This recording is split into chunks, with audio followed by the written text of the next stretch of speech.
Parenting's hard, you don't know what to do. You're blaming your kids, but it's probably you. You love your kids and that you can trust. Just remember your kids don't suck.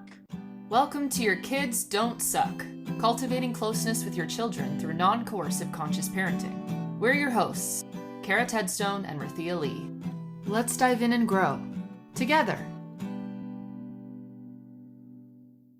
Welcome back to Your Kids Don't Suck, and we are so psyched to be back. And every time we get to record, it is such a gift. And we get to talk about some of our most favorite topics relating to parenting and treating our children like whole human beings. And today we have special guests, and it feels very auspicious for several reasons. But Vivek Patel from Meaningful Ideas is here, and Cara is also here, and his daughter Veets is here. And if you haven't listened to episode 3 with Vivek, you might not know that he has been my main source of information and guidance and mentorship around non-coercive collaborative parenting, and is the reason I jumped into this whole thing in the first place. And I never knew I would end up helping other people with it. Like, I had no idea. I was just drowning. And I reached for Vivek through the internet, and we are now dear friends. And so he's here to get deeper, but now he's with the person he did the whole experiment with. There she is, Veets. And so I was just telling Veets that she is the most famous person I've never met. We talk about you all the time. And I'm so excited to hear your point of view about your life, how you're doing, and just how this upbringing has affected your everyday, your relationships, your work, how you think about things. Thanks for having me. Yeah. I'm excited to be here and nervous. Yeah, it's normal. I'm nervous too. I have butterflies too. Even after all this time, I still get the butterflies. Yeah, so we just get to be messy and imperfect and just be ourselves, and you got to make mistakes to learn. So Veets, I'll think of an opening question, Karen, then maybe you could go from there. But what was of interest to you about doing this podcast? For me, I just like new experiences, seeing what can be talked about. I haven't done a podcast with my dad as well in a while, and we've been trying to arrange something. So this feels like a good starting point to finally get that ball rolling. So we'll see what happens today. I like what you said about you have to make mistakes to learn, and that's such a powerful thing to be aware of. So much of the traditional way that parents treat their kids, and just the way we treat ourselves, it's the opposite message. That mistake is like a problem. Bad, it's wrong, and you have to fix it. I always used to say, I don't want to make a mistake. I don't want to learn from a mistake right away. I want to make sure I make the mistake a lot of times so I can get it right. And I think that's a beautiful way for us to treat ourselves and each other.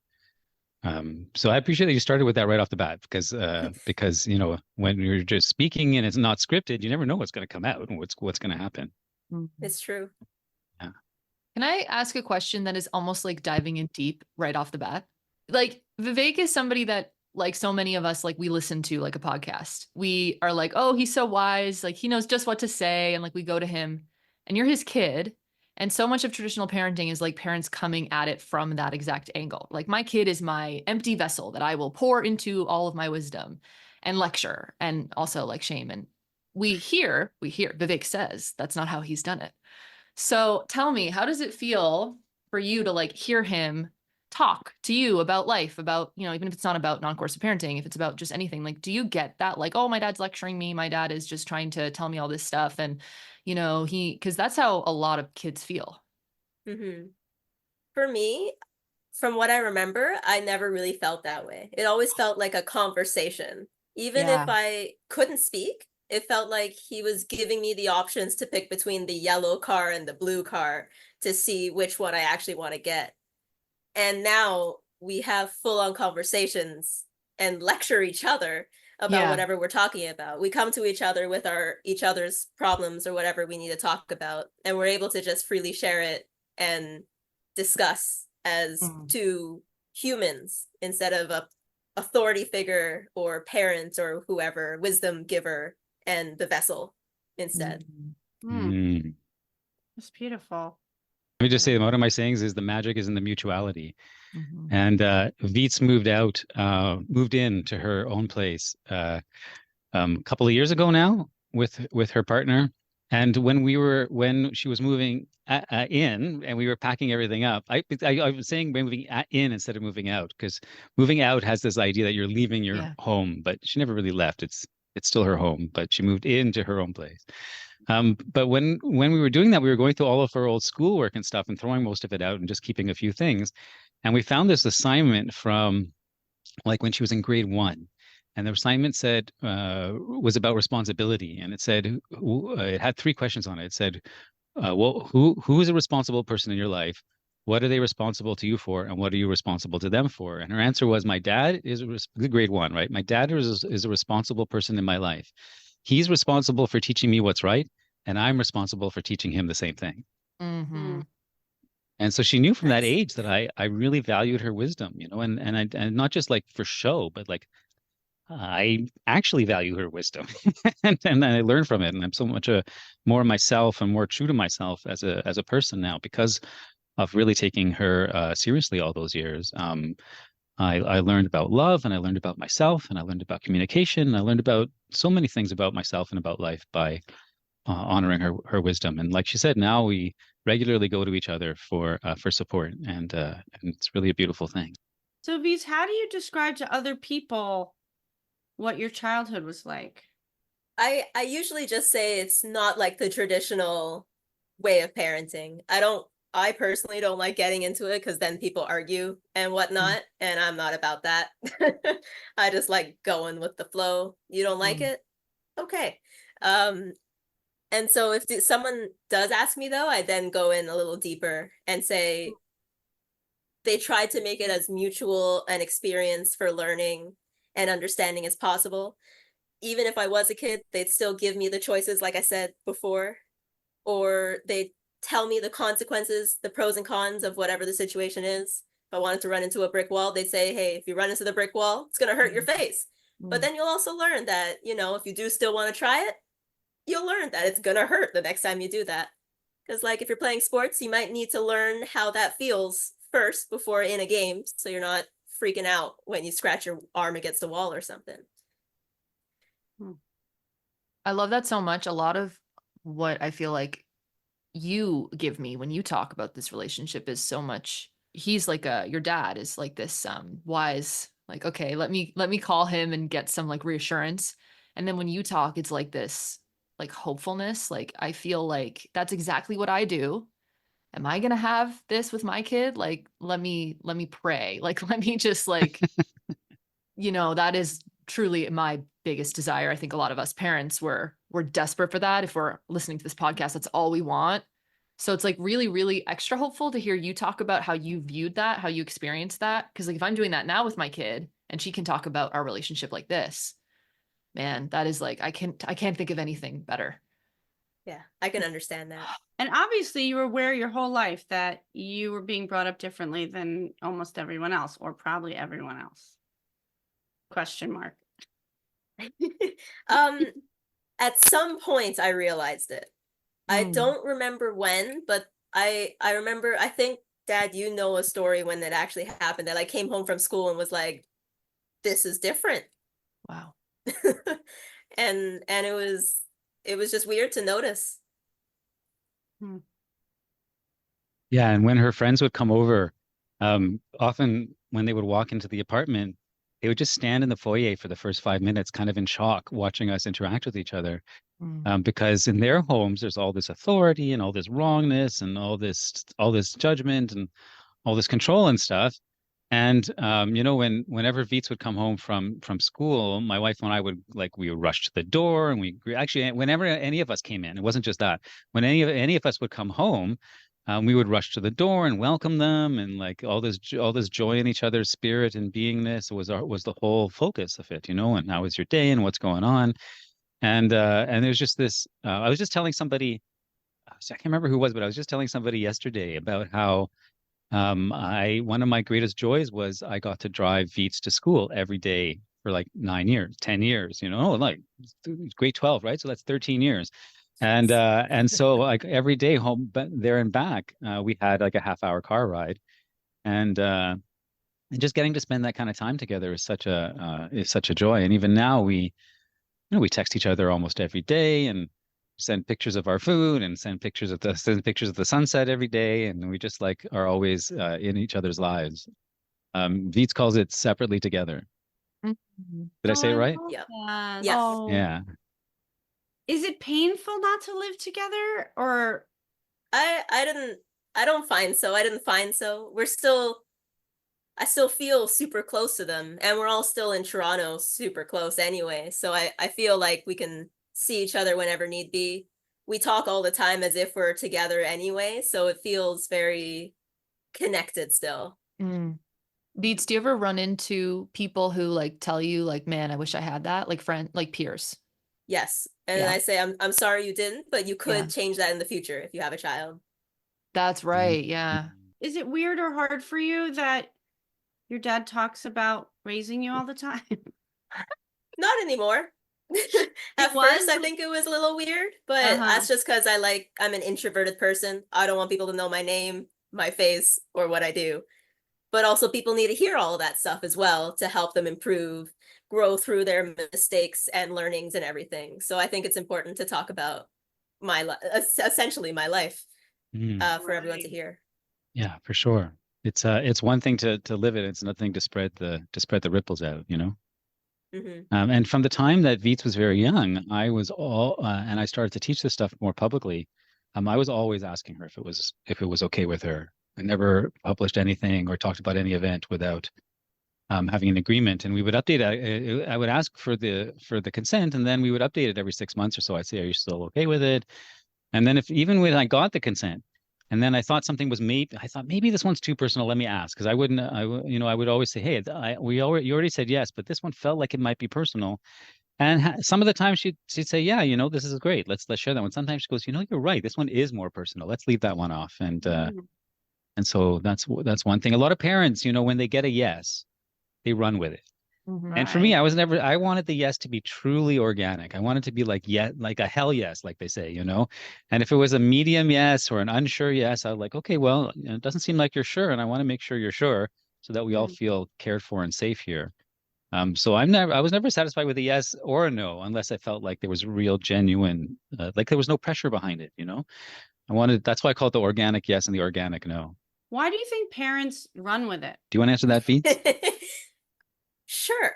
From what I've seen in life, it's like you want the person to give you that yes, and even if it's like, yeah, they're like, okay, that's a yes, let's go to Connecticut, but it's like, I don't really want to go to Connecticut, I just want to go down the street to the corner store. But then that sort of yes already came out, and they're not going to say anything else because it's like, hey, you already committed, let's go to Connecticut.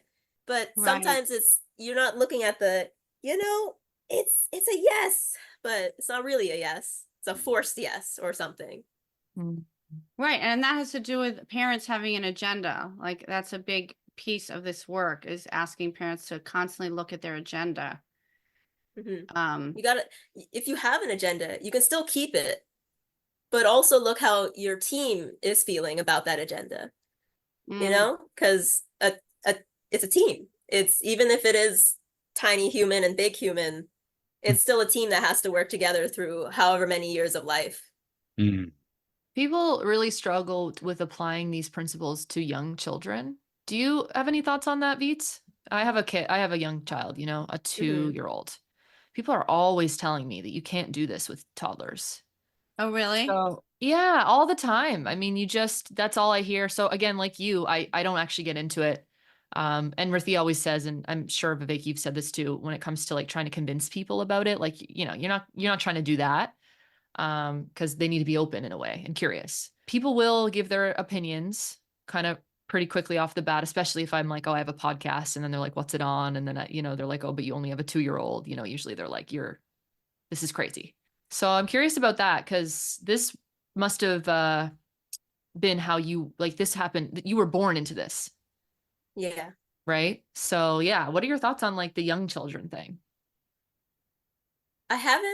I personally haven't been around or worked with many young children, but the few times I have, or I've been with my dad when he's been vibing with a kid, it feels like if you're able to hear what they're saying, even if it's just like 1 out of every 6 words, they can feel that connection. They instantly open up and they're able to hear what you're really saying. Mhm. Like if they ask you for an opinion on something, they can actually hear what you're saying to them, that opinion on whatever they asked for, if Yeah. that makes sense. 1,000%. And I think too, what is the difference, a little bit of a difference with younger kids, like the way that it's palpable for them, like immediately, like that vibe of like, oh, this person is safe. I see that with younger kids, like Mhm. so clearly, like they're like little vibe checkers. Like they just can feel that. I feel like it isn't about language. It's not about twisting your words, manipulating them, getting a yes from them, or coercing them to like, fit your agenda. It's truly about the equality and the willingness to collaborate and seeing them like an equal. And I struggle with helping parents understand that you have to bring that energy. You just have to really bring it, Yeah, Mm. you really have to let down your guard Yeah. for a kid because they, Yeah. like you said, they know. Yeah, they can read you so well. So well. Yeah. And Yes. I love the idea of the agenda. I really appreciate that. Like there was this time when I was at a youth conference. Veets and I used to volunteer at the same youth conference every year for years and years. We went there every year. And I was at the youth conference and I was sitting at a table. We were having lunch, and it was two parents and their 2-year-old. And the 2-year-old kept spilling water on the table, and the parents kept trying to get them to clean it up, and they wouldn't. She wouldn't clean it up. She wouldn't clean it up, and they were and they were trying to be nice, and they were trying to be forceful, and they tried everything they could. The kid refused to take the napkin and clean it up. So at some point they got distracted and they turned away. And I said to the kid, "Hey, watch this." And I took some water and I spilled it on the table, and I started flicking it around and making designs, and she was making designs, and we were like having all this fun for like maybe 30, 40 seconds. It didn't go on and on. For maybe 30, 40 seconds, we were just playing with water and spilling it everywhere and kind of making fun. And it made a bit of a mess. And then without saying anything, I just took a napkin and I handed it to her, and I took one and we cleaned it up together. Didn't have to say a word. Didn't say, "Oh, you should be cleaning up because you have to clean up your messes. You got to learn responsibility. Otherwise, when you go out to the world, you're going to end up in prison." That's what they always. Every single day, someone tells me that what I teach is going to end up with kids in prison. And so, but just like, and then the parents turned around, and the two of us were cleaning. That's all they saw, right? The two of us were cleaning up the water, and they're just like, "How did you do that?" Because they know what I do, anyways, right? And so. And people always say, "Oh, Vivek, it's just your kid. Your kid's special." I'm like, yes, my kid is special. That's true. And also, every human being is special. We all have the light of consciousness inside of us. We all come from the same infinite source. We all have something that's like there's in all the history of all the universes and all the dimensions, there will never be another Veets exactly like this at this moment, because this moment is unique, and this dimension is unique, and this moment is unique. And that's precious, and that's something powerful and beautiful. And if we can help our kids see that uniqueness that they have and the beauty that they have, and we have to see it in ourselves too that way, like I was not brought up to see that about myself.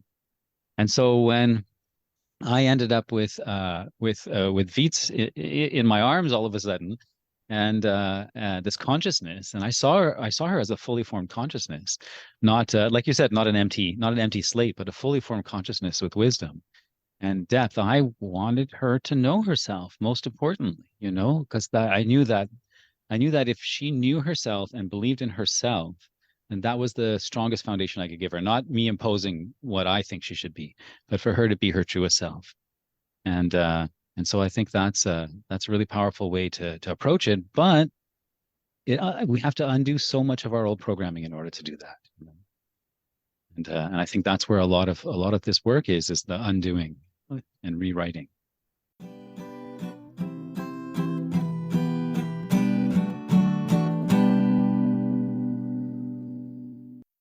I'm thinking about how parents that I talk to who really fight for their right to control their child, they truly don't understand. Like, they don't have an understanding of what they're giving up.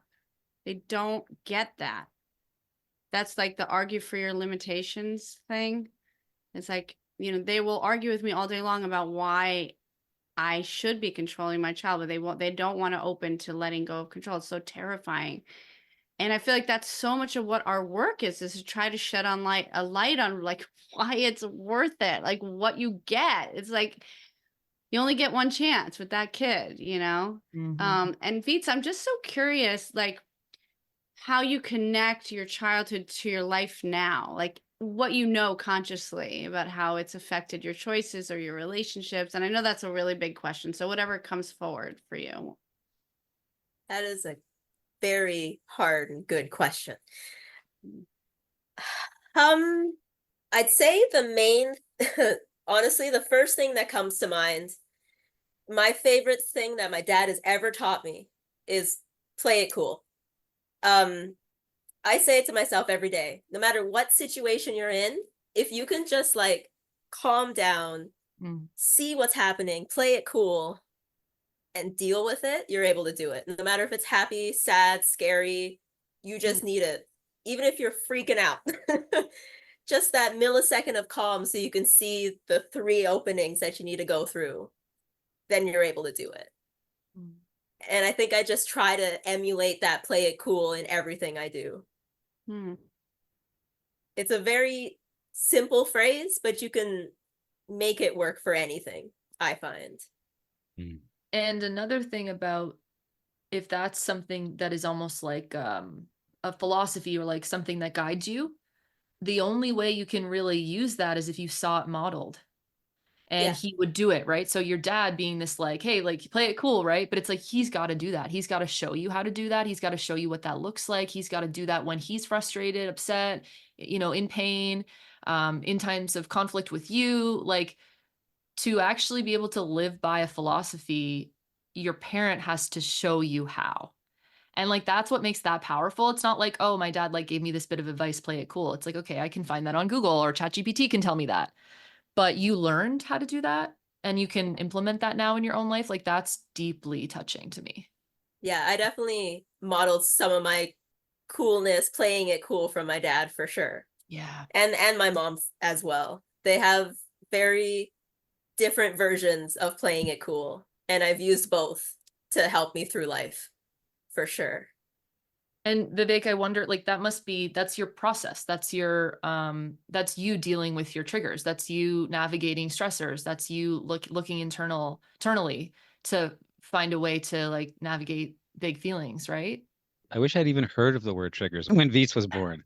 Honestly, I didn't even know that was a thing. I used to say my ideology is clashing with my reality. Because I knew I wanted to be this cool young dad, but then all this stuff from my past would come up and I would scream and I'd be like, who the hell is screaming just now? What the hell is happening? And so like those first few years, I had the desire and I had the ideology and I had the ideals I was striving towards, but the actual implementation of it was so challenging, so challenging. And so much stuff would come up, and then I was like, and I had to fit. There was no even internet in '97, right? '97, '98, the early 2000s. I didn't have access to Google. Now you go through Instagram, and every other parenting post is, oh, here's your triggers and your emotions and regulation and learn a thing and reparenting and repatterning, et cetera, et cetera. Thank goodness, there's been a big shift in that, even though it's not as much of a shift as I would like. Because I want us to go all the way. Though. Exactly. I want us to go all the way into the non-coercive. So are we, I guess. So are we. There you go. All 4 of us. You got to be extreme. Yeah, exactly. Right? You got to be radical. They're like, oh, it should be balanced, right? I'm thinking, you want to balance kindness and unkindness? I don't quite understand. Right. You have a balance between the two. It doesn't make quite sense. Right. Right. And so I actually had to notice about myself. I had to actually notice about myself that there were things that were coming up and there were patterns to it. Yeah. And when I would yell or when I would do something that was out of alignment, and I could feel the pain in my child's face and coming from her beingness. And I would let that go inside me and burn. I used to call it let it burn. And I would let it burn inside me, And it's different than shame. I didn't shame myself. But there's a natural remorse, I think, that comes to us when we cause a negative or a undesirable impact on someone that we care about.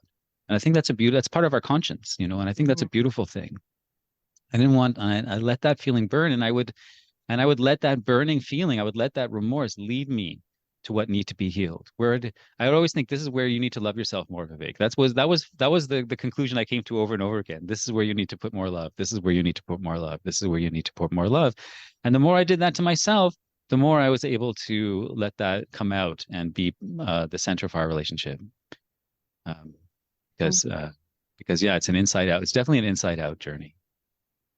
Yeah, I have a lot of enthusiasm in my heart for what you're saying, because I'm right there doing that too. And it's like, you really can see such a shift if you apply that. You're going to mess it up, and you're going to shame yourself, and you're going to mess up, you're going to rupture the relationship at times, especially in the young years where it's really hard. You're quite actually physically maxed out. And the self-love is so key. I'm just like nodding along passionately. I'm just like, yes. Yeah, I guess my version of that is I wouldn't say I'm mean. I'm not mean, but every now and then I get really triggered, and then I'm mean. I'm a little mean, and I've worked really hard on that. But times where I'm mean and I can't actually control myself, I feel out of control. My daughter, who's 12, she is very gracious with me. She'll go, Mom, what is going on with you? And I'll go, I can't stay up this late. I have 3 clients in the morning. Like, I cannot do this. And she's like, Mom, you're triggered. And I'll be like, yes, I am triggered. But like, can we just for one night just not stay up till 1 in the morning? She'll be like, Mom, oh gee, you're triggered. Like, she just knows it's me. I'm so happy she knows it's my problem. And she'll be very gracious with me. And then sometimes we have to brainstorm. Like, I'll be like, I can't stop being a jerk. I'll be like, I know I'm being a jerk. I can't stop being a jerk. And we'll have to decide, are we going to wake up Will? Do I have to go downstairs for a while? Like, we have to brainstorm together, because Mom can't stop being a jerk. I can't stop blaming her. I'll be in like a blaming mode. Like, why are you doing this to me? I'll be in victim mode. And so she doesn't shut down and blame herself. She'll be like, poor you, you're so fucked right now. Do you remember that at all, Veets, when you were, younger? And do you remember that, your parents being triggered and having to sort of call them out or anything like that? I do not. No, hey. What were like times of, I don't know, conflict, or like, it must have been conversation. It must have been just like everybody sharing what they felt. I don't really remember. It's kind of just, for right now, I have bits and pieces of random memories, and then just a vibe for my childhood. It could be just my brain, but also this is just kind of how my brain is. So I just have a vibe for my childhood. How would you describe that vibe? Yeah. I would say it's like a positive, neutral growth.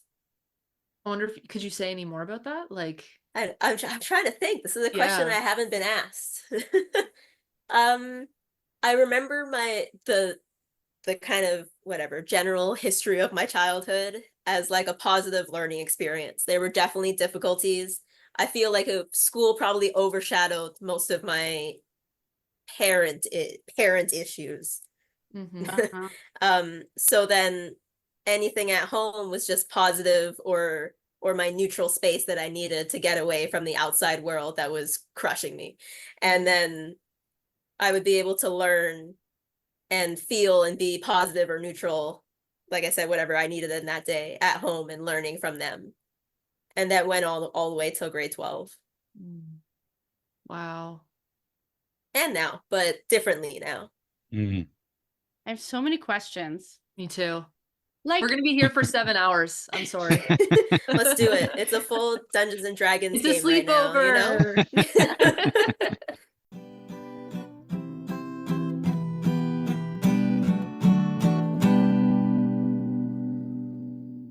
Were your parents really different? Because they sound right now, it sounds like you were so on the same page. I don't know how you did that, Vivek, but yeah, what was the difference?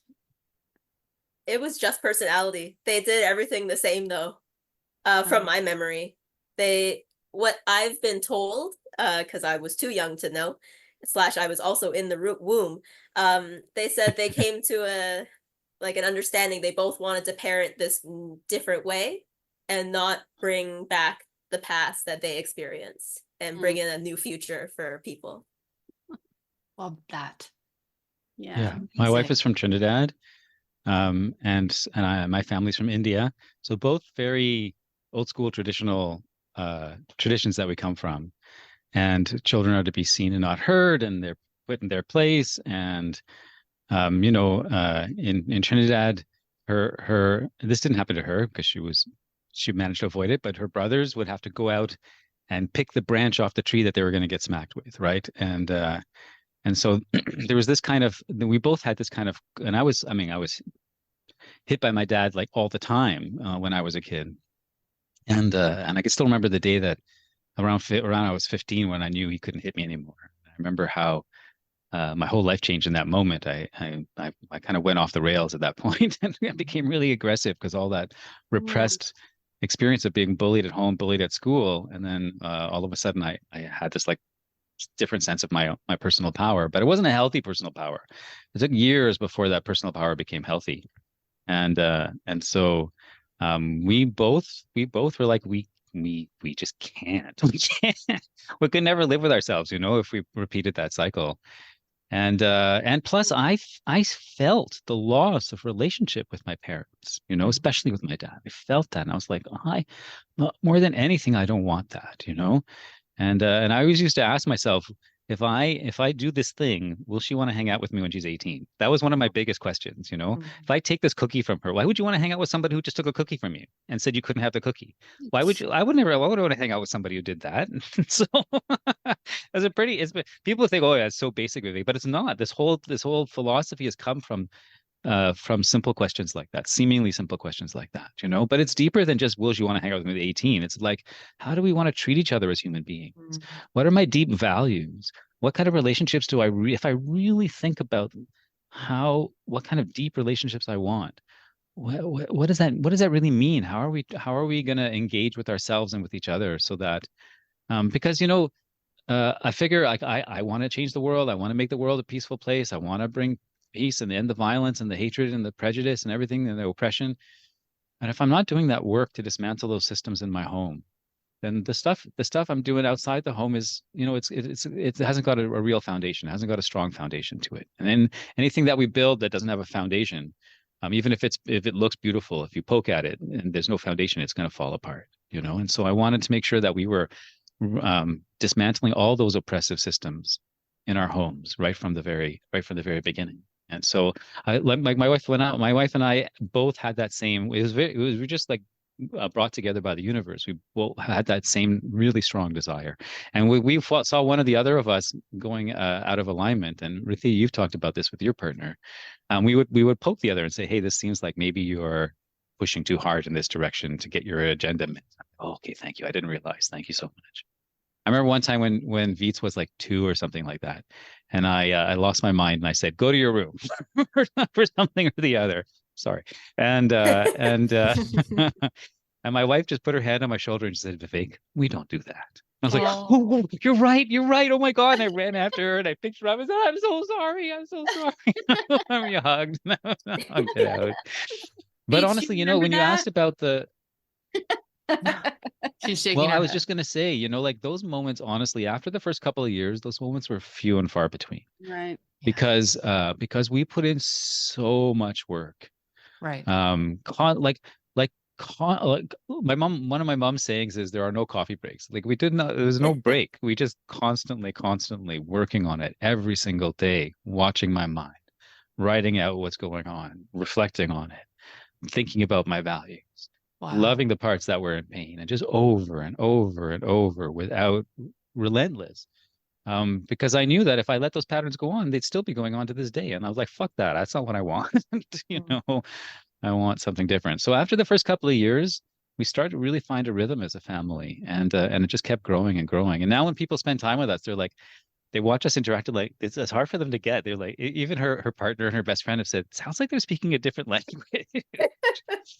I was thinking about Veets, I don't know what you know about me, but I had this very terrible childhood, and I left home when I was 16, and I feel like, and I'm 54, 55. I'm 55. Right, Vivek, we're the same age, aren't we? We are. So I feel like I've spent my entire adult life trying to heal from what my parents did to me.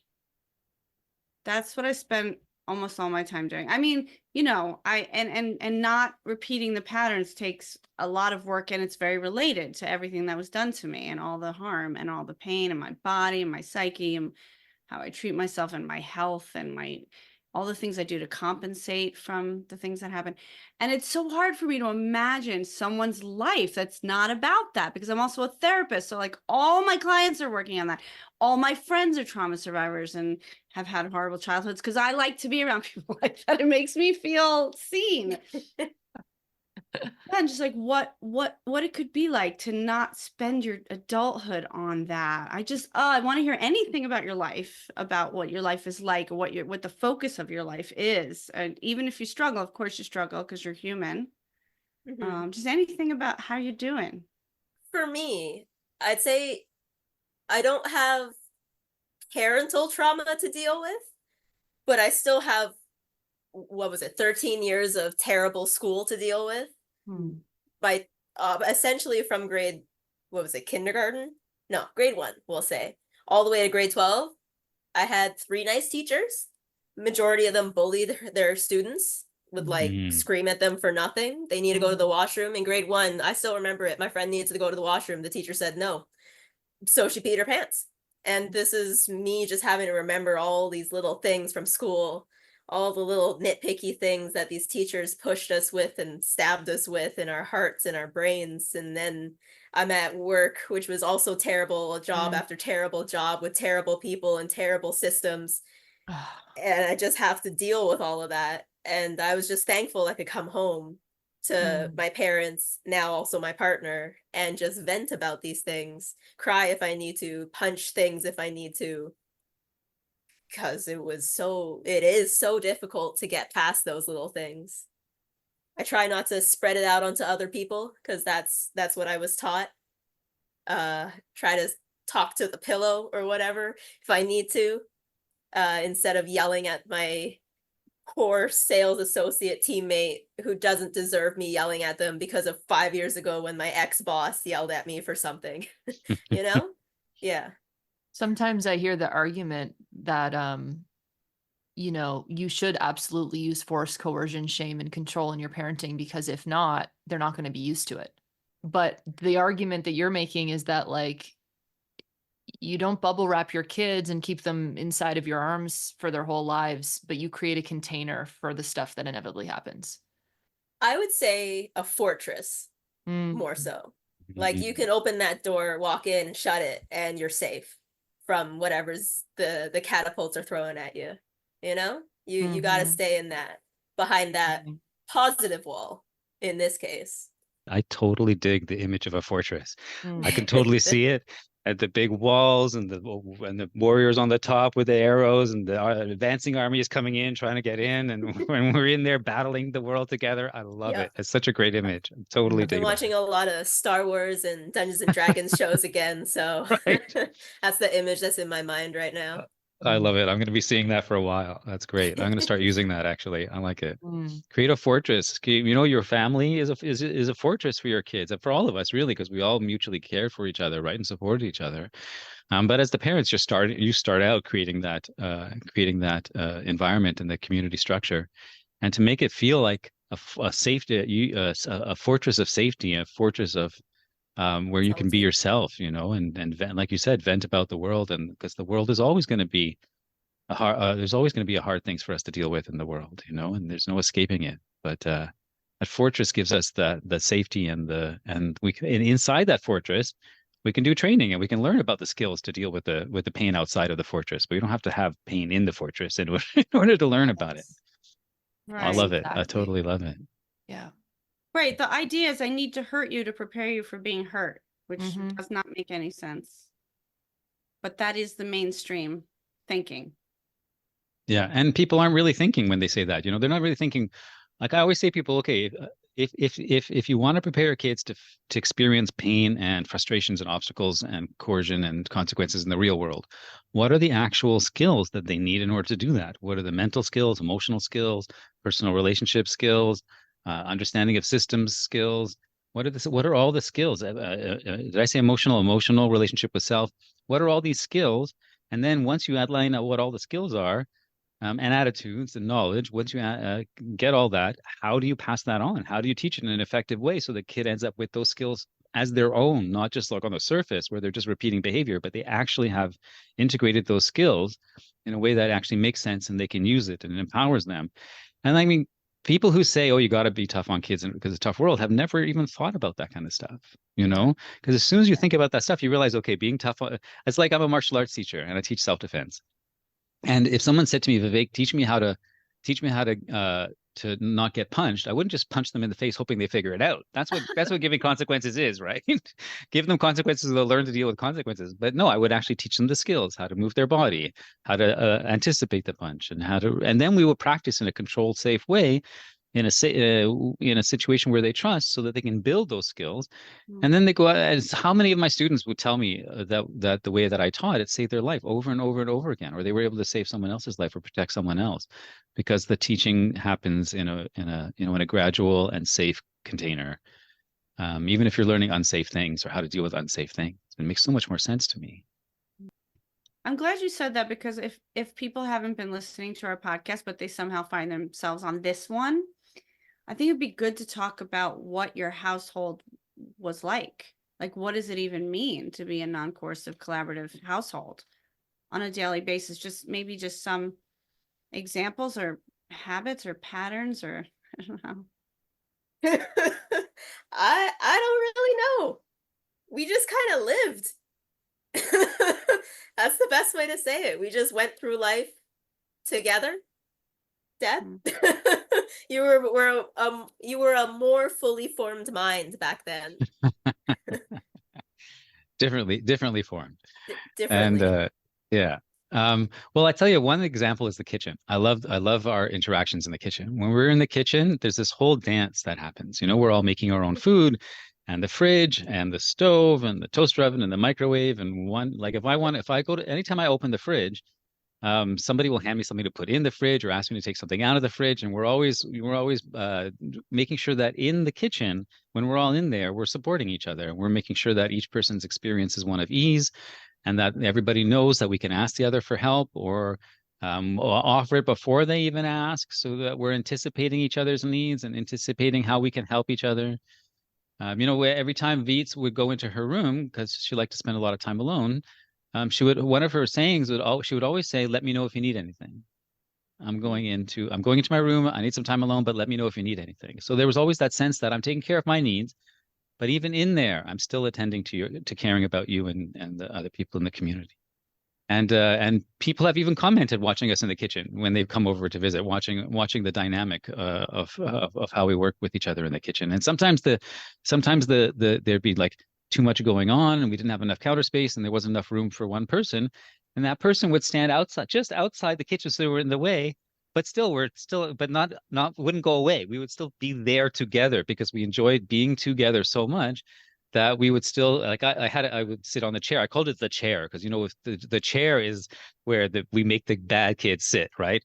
And but for us, the chair was I would sit outside the kitchen or one of us would sit outside the kitchen and just hang out and talk, so that we were still connected and together, even if we had to make space. So like this focus on relationship and joy in each other's lives and supporting through the difficult times, those were always our focuses. And so when you make those things your focuses, it changes the whole dynamic. Homework was an example. Homework was never something that the adult insisted that the kid had to do. I couldn't bring myself to do that. Even now I say it, and I'm like, you have to lose your mind in order to think that you should be forcing someone to do homework. So what did Oh you my do goodness me. instead? What did you do instead? Do you want to talk about that a little bit, Veets? I don't remember. I blocked all of school out of my mind. Oh, really? I Okay. absolutely despise school, and I will put that on the record. Yes. I Yeah. apologize to everyone that does love school. Learning is But fun. Veets, There's difference between learning. I love to learn. Every day I learn something new, at least 5 things I try ish. Mm. I don't like school and how the dynamic was. Yeah, you're but talking Veets, about the system. Like it must have been such Yes. a horrible, horrible place considering, this is one of my biggest fears. Like my kid is likely going to go to the school down the road. I think your dad had mentioned once in a video or something, or when we were talking that you had always been talking about other options. Like you could try another school or like engage with learning in other ways, but you ended up staying at public school. And that obviously went terribly. And we know it's because of the system. But did you think about, homeschooling or unschooling or, trying other alternatives? We kind of sprinkled them in when I Right. needed to. There was a couple courses my dad took me out of, and then my mom or dad would teach me it at home or within the hour or something. And then I would still stay up with that. I tried other alternative learning schools, but it all comes down to the vibe. The Yeah. vibe of public school, I liked it. Yeah. I didn't like the teachers and the system of it, but I liked the friends I made. I liked the vibe. I liked what I learned Yeah. socially, as well as how to survive the systems that I was forced into and everything. But the vibe was just fun. It's weird to say. The vibe of public school was very fun for me. Yeah. I so relate that's you're describing my whole entire experience as well with public school. The vibe, yes. The stuff, no. Yeah, that's exactly what it was. Yeah. I remember all the vibe stuff. I don't really Totally. remember the teacher stuff. I remember what I Totally. learned-ish, but I don't remember the teachers really. Man. well, but Yeah. what did you, if you didn't force homework, what happened instead, Vivek? So there's a couple of different things. First of all, that any goals with homework were set by Veets herself. And then as a family, we would work together to meet those goals. So if she's like, I didn't care about this assignment, none of us would care about the assignment. She said, I want to get a good mark on this test. We would all get together and work together and study. We would study all together, and we would make it fun and come up with acronyms, and we would do all the things and we did homework together almost every single night. It was never go sit on your own and do homework unless she wanted to. I want to do this homework on my own, which doesn't happen often. I want to do this homework on my own. Fine, that's great. Otherwise, it was a. I often say I went through school a second time, but like even in high school, she would tell me what chapter they were doing in school, and I would download the textbooks and I would read it over while she was at school, and she would come home and I would already have an idea of what the subject was, and then we would do the work together. At times when she didn't want to do the work, I would just do the homework for her. She wanted to do half the questions and I would do the other half so she didn't get in trouble at school. And our handwritings were very similar. Sometimes I would actually write things out. A lot of the times if she had to write an essay, she would give the ideas. I would type them in. Then first we come up with a rough idea. Then we form them into like groups and organize it and then make sentences and paragraphs out of it. And the whole thing was a collaborative affair. It was a family affair. It wasn't, this is your thing that you have to deal with, because like Veet said, we are a team, right? Yeah. And my wife works for an architect firm, and she's been working there for 15 years, and their team is really supportive of each other. And if one person on the team is struggling with something, they can reach out to other people on the team and they take up the slack and everybody works together. Nobody says, well, this is your job, you have to do it. That's not how they work. I think old school corporate systems probably did do that, but the new school corporate systems are working to be a much more human-centered environment than they ever used to be. I mean, it was a few years ago that I was at the Starbucks, I remember. And I was eavesdropping on these two people next to me, and I thought, well, it sounded like a counselor and or a therapist and their client. And I was like, this is a weird place to do therapy. Oh, my childhood this, and my thing that, and my relationship's this and that. And the other person was like, yeah, I understand. That's really hard. Have you thought about this and this? So after the client in quotes left, I said, I couldn't help it over here. I said, this is a really strange place to do counseling. Are you a therapist? She goes, no, we work in an office. I'm his manager, but this is what we do now. We once a month, we take every employee out at least once a month, and we talk about their lives, and we talk about their personal problems, and we give them guidance, because the more we do that, the more buy-in we get, the more retention we have, the more positive work environment it is, and the feedback that we've gotten, et cetera, et cetera. And it blew my mind. I was like, wow, I'm so glad to hear that corporations are taking a more holistic approach. And certainly homework was one of those things. It was a hard thing to do. It was challenging. There were good parts of it, but lots of bad parts and lots of busy work and unnecessary and lots of stress around it. And there can be lots of judgment around it. And I was like, let's make it something that brings us all together. Let's make it something that focuses on our relationship and focuses on a feeling of support. And so there were never any rules around it. It was always about it was always about freedom and helping Veets attain her own goals for it, whatever they would be. And sometimes she didn't know, and we would discuss together. What are your goals? What different kinds of goals could there be? And what would be it's like you talked about the consequences of hitting the brick wall, right? We talk about what the different consequences are, but not consequences like we would ever impose consequences, but Right. consequences as in results, Right. what the potential results of something would be. Yeah. And then it was up to her to tune into her own wisdom and her own sense of herself, what made sense. And then as a team, we would all get on board with that.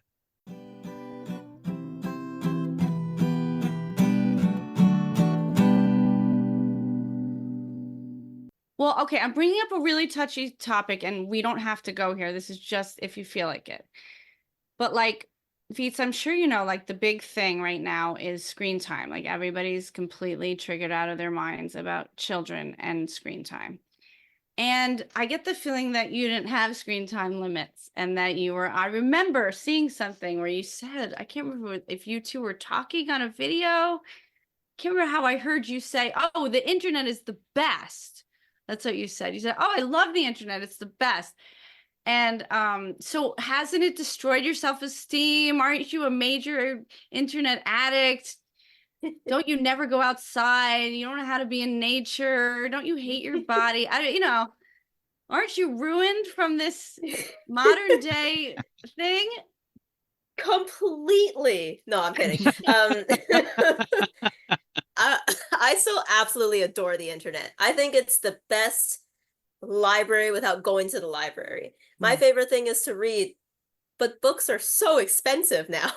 So I just get all my books online. The library app is wonderful. I go to nature, but with my phone and stare at it for 3 hours and read my book. So it's the same thing. Uh-huh. So you don't feel like it's corrupted you somehow? For sure. No doubt the internet's corrupted me. But it's hard to avoid that. Everything is going to corrupt you in some way. You just have to figure out how to let that corruption sit in you. Yeah. For me, I guided the internet screen time corruption into learning about new hobbies, reading more, finding new art things to do. I love movies, TV and stuff, so I watch it not just for watching it, but for the animation styles, for the voice acting, for the acting and directing. I try to watch as many movies as possible, as many TV shows as possible, because then you can see the directing style between A24 and like Bloomhouse, and then like the kids shows or the adult cartoon shows like Bob's Burgers and stuff like that. The Boys, it's so drastically different, but you could see the directing is similar sometimes, or they might have crossovers some ways, and you can use those things that you learn in the TV shows in real life. The Star Wars cartoon that I'm watching right now is Clone Wars, and at the beginning of every single episode, they put a really deep quote that signifies what the episode's going to be about. And I find those sayings right now have been really helpful in life. And I don't really remember them because I've been watching it really fast, but they're like, remember to see the light when you're in the darkest spot. Stuff like that at the beginning of the episode. But if you're not watching TV, you'll never see stuff like that. Right. Yeah, people have a strong judgment that, that's not learning for some reason. Like, I don't know why people have decided that. Yeah. Learning in our society is sitting at a desk and people shoving information orally or through sheets and books and like down your throat. It's not like self-directed. So it's so wonderful to hear what you're saying, because it is such a vast place to learn. It's endless. It's endless. Yeah. But imagine had you had like limits and restrictions and this shame around your use. Mhm. It cuts off the ability to like freely explore and find what speaks to you, you know? Mm. Yeah. I have a lot of students in the past. I used to work with the kids who were diagnosed with like things like ADHD, autism. And the parents had a lot of conversations about screens because they would think that they would be impacting their kids' learning issues and challenges. And what they were totally missing in that conversation was the amazing things their kids were doing with the screens. And it was really sad to see this emphasis on limits and restrictions and boundaries when it comes to screen time, when these kids were absolutely thriving online, like in their learning and their ability to express themselves because of their own self-directed journey. I want to, that was very good. I want to add something about this whole thing about limits because um, it's such a, it's like limits are and boundaries are the buzzwords of parenting and even gentle parenting, right? And for me, one of the core elements of that is I never felt that in my relationship with my kid that I that it made sense for me to have the power and authority to impose a limit on her. Not only because I didn't think it was effective, that also because of that, but just purely in the relationship that we had. That for me to use my power to enforce a limit or enforce a boundary on this other human being meant I was using violence and power to control them. And I could never allow myself to do that. That was more important to me than even if everything got worse because I didn't set a limit, even if it damaged her, which it didn't, maybe a little bit, but even if it damaged her and it was worse and it was less effective, I still wouldn't do it because it wasn't in alignment with treating her like a human being and using my power to control someone. I couldn't do it. I couldn't let myself bring myself to treat her that way because it damaged the relationship, both her relationship with herself and my relationship with myself and our relationship with each other. I always talk about there's the four relationships, the relationship with the kid with themselves, the relationship the parent with themselves, and the relationship we have with each other. And the fourth relationship is relationship with other people and other systems that they end up learning and through what they learn at home. So all those relationships are damaged when we exert power and authority over our kids, you know? And instead, I just wrote this recently, and I'm going to make an article about it, that I really believe that as human beings, we have incredible amount of creativity and problem solving capacity and the ability to imagine things that never were, and that we can learn and we can discover ways to guide our kids in positive ways without having to use that control and authority, so that we maintain the relationship and we still are effective guides to them all throughout their lives. And I think that is one of the most important things of this whole path, is that effective or not, I refuse to use violence with my kid. And yes, and a limit is violence, because if they just say no and go to reach the cookie, what are you going to do? How are you going to stop them? The only way is using your power and get in the way, right? And I refuse to do that. I just refuse. Even now, like I want to fight someone. I'm just like I refuse, you know?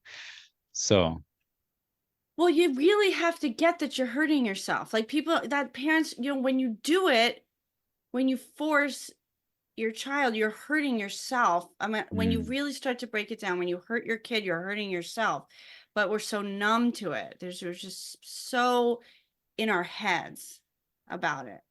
yeah. That people aren't, my friend Naomi brought up her daughter non-coercively, but she didn't call it that. What she called it was, I would do things and it would hurt my child that I couldn't do it anymore. That was it. That's her whole, she Same. doesn't even have more words for it. She's just like, Right. I couldn't hurt my kid anymore. Her Right. face would change and I would go, ooh, ow, I don't want to do that. And that was what guided her parenting. She didn't have all this stuff we have right now, the way we've broken it down. And they're really close, like you guys are close. That's beautiful. Yeah, the I used to, willingness to take their feedback too, because you know that will guide you forward. Most people are shut off to that. They don't actually believe that. They don't agree with that. They don't want that advice because no, you have to set limits and boundaries. So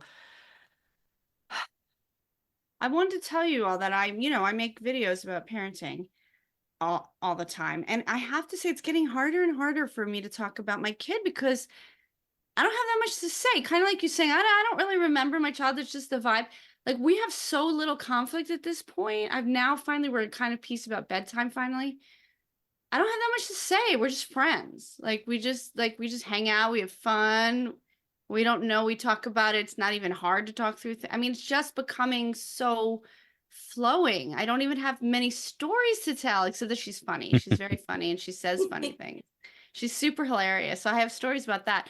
But like now my video making is getting more difficult. I think that's kind of interesting.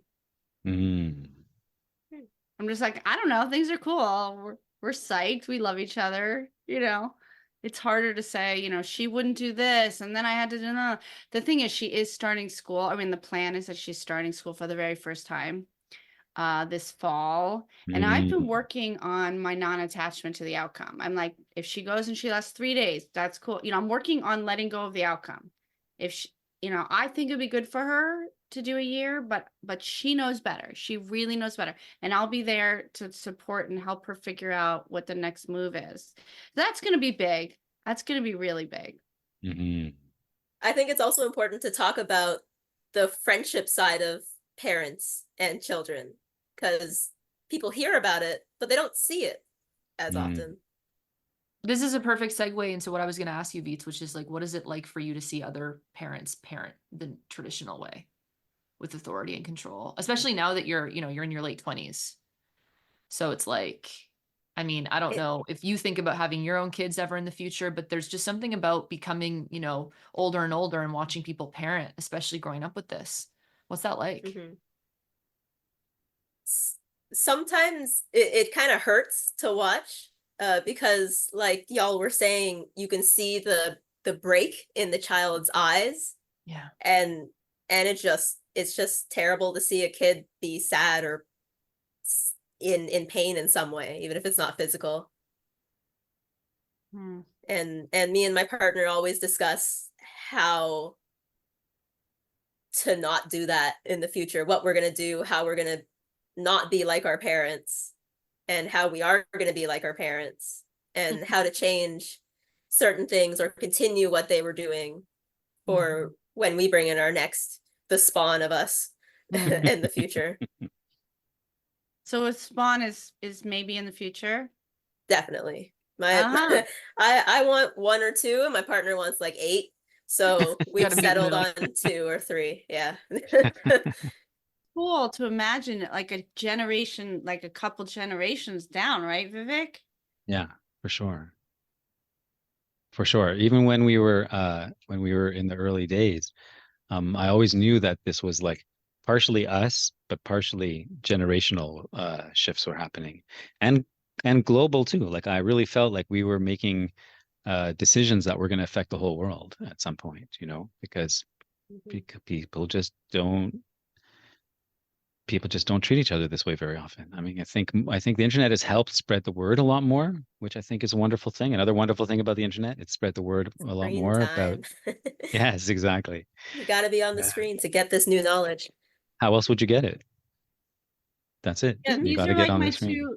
You two are like my best buddies, and I met you through the internet. Yeah.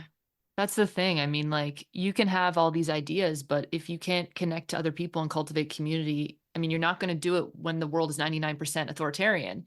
So you have to go to the internet to find Vivek's blog from 2004 and be like, what is this guy talking about? I like to see it, because that is like how you can cultivate connection. And the internet has such an influence, Veets, I appreciated what you started saying when you said it's important to talk about the friendship part of the parenting too, because it's what I always say, the don't do and the do, right? The don't do, I think, is really important. We don't want to punish, and we don't want to criticize and condemn. And I mean, we never even said no.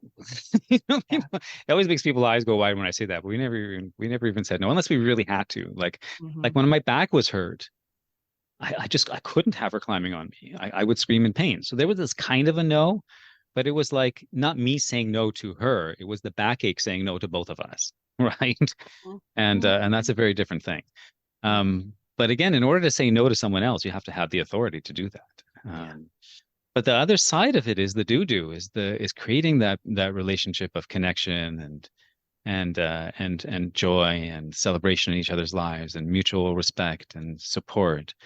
And that is a very active process. It's something that requires attention, and it's something that requires nurturing, and it's something that requires constant evaluation, self-evaluation, but also evaluation of the systems that you have in your home, evaluation of the way you communicate, the way you speak in your own mind, and then the reflection of that as it comes out, and then how the other person is receiving you. And like it's not something to take lightly. It's something that we put a lot of work in, all of us do. And that's one of the reasons that we have such a beautiful flow in our relationship. And because when there is a bump, we take it very seriously. Not shame and not blame, but we take it seriously. It's like, okay, well, there's a bump. Like there was one time when Veets was like putting sparkly things on her shoes or something, and we went to the craft store, and she wanted to buy this one particular kind of gems, and my wife and I were like, oh, you got to get these ones are better, you got to get these ones. And then when she got home, she got upset, and when she got home, she said, it really makes me upset, but you were telling me what to do. I knew what I wanted, and you told me what to do. And I was like, thank you for telling me. You're totally right. We totally were doing that. And of course it would be upsetting to experience that. I certainly get upset too when someone treats me that way. And I'm really glad to know it. Now we can like really make sure we don't do that anymore. And I took it seriously. I was like so grateful for that feedback, and so like relationships, like conscious relationships are about the constant evolution with each other, and learning to treat each other more and more in ways that make the other person feel affirmed and supported and worthy, and dismantling the parts that create the opposite. And I think it's a beautiful process, and it's ongoing. 27 years in, and our relationship is still very conscious, and we're still very aware of nurturing each other. It's a beautiful thing.